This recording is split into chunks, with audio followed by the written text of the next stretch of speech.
आपने इनको देखा, सुना, पहचाना। ये है राजस्थान के नए योगी।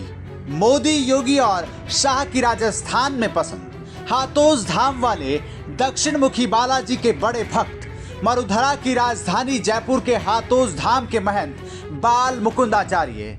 मस्तक से पांव तक भगवादारी, ये है वो बाल मुकुंदाचार्य जिनके चुनावी राजनीति में आने से न केवल जयपुर के परकोटी की हवा बदली है, बल्कि भाजपा ने इन्हें जयपुर की हॉट सीट माने जाने वाली हवा महल सीट से चुनावी मैदान में उतारा है। बीते दौर में ये इलाका हिंदू और मुस्लिम समुदाय के आपसी टकराव का केंद्र रहा है, तभी से इस इलाके पर पूरे राजस्थान की नजर है। यही वजह है कि राजस्थान भाजपा की प्रदेश इकाई और मोदी शाह की जोड़ी ने इन भगवादारी पर दांव खेला है। हमारी टीम ने भी राजस्थान के इन नए योगी बाबा यानी बाल मुकुंदाचार्य के दिन भर के चुनावी प्रचार को करीब से देखा, लिहाजा बाबा सुबह पूजा पाठ करके अपने चुनावी अभियान पर निकल जाते हैं।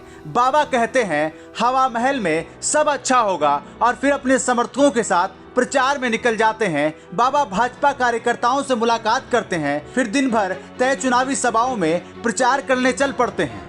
इस दौरान हमारे सहयोगी ने जब जब समय मिला बाबा से बातचीत की, सवाल पूछे। सवाल, आचार्य जी आप प्रचार में इतने व्यस्त हो गए हैं कि भोजन का समय भी प्रचार में चलने के दौरान ही निकालना पड़ता है। आचार्य का जवाब, सुबह से शाम हर व्यक्ति मिलने की कोशिश करता है, हम भी हर व्यक्ति तक पहुंचना चाहते हैं। हवा महल और राजस्थान दोनों परिवर्तन चाहते हैं। यही वजह है कोई भी व्यक्ति हो, उसका किसी भी पार्टी से जुड़ाव हो, वह हर व्यक्ति अब भाजपा से जुड़ना चाहता है।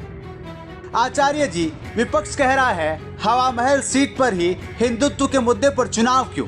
आचार्य का जवाब, मैं जयपुर में रहता हूं और इसलिए हवा महल वासियों के लिए कुछ ना कुछ करना चाहता हूं। मेरे मन में दृढ़ संकल्प है। वैसे तो मुझे समूचे राजस्थान और राष्ट्र के लिए करना है, लेकिन उसके लिए कोई स्थान तो सुनिश्चित करना होगा, केंद्र तो बनाना होगा। इसलिए हवा महल राजस्थान की राजनीति में बदलाव का केंद्र है। हम नरेंद्र भाई मोदी के पद चिन्हों पर चलते हुए हवा महल क्षेत्र को विकास के पथ पर आगे ले जाना चाहते हैं।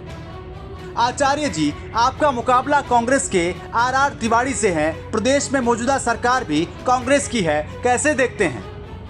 आचार्य जी का जवाब, देखिए मैं अपना काम कर रहा हूँ, आर तिवारी जी अपना काम कर रहे हैं। मैं अपने बाल्यकाल से ही सेवा कार्यों में लगा हुआ हूँ। पिछले कई दशकों से मेरी जनसेवा और गौसेवा की यात्रा अनवरत चल रही है। मुझे जहाँ मौका मिलता है मैं अपनी क्षमता अनुसार अपना योगदान देता हूँ। आपको बस मैं इतना कह सकता हूँ, सुरक्षित और विकसित हवा महल क्षेत्र के सपने को साकार करने के लिए मैं सक्रिय राजनीति में आया हूँ।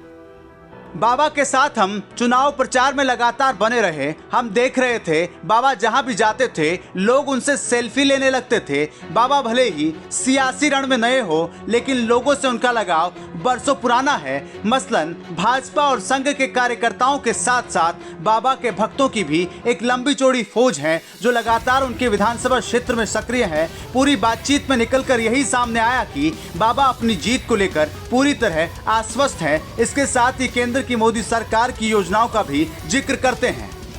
कुल मिलाकर महंत जी एक मंझे हुए राजनेता के किरदार में पूरी तरह फिट हो गए हैं। मतलब लोगों से सीधे घुल मिल जाते हैं, कोई वीआईपी कल्चर नहीं है। बाबा हवा महल की गलियों में जिस तरफ भी चल पड़ते हैं मानो उस तरफ जन सैलाब उमड़ पड़ता है। सबसे बड़ा सवाल यही है, क्या बाबा इस बार हवा महल सीट पर कमल खिला पाएंगे?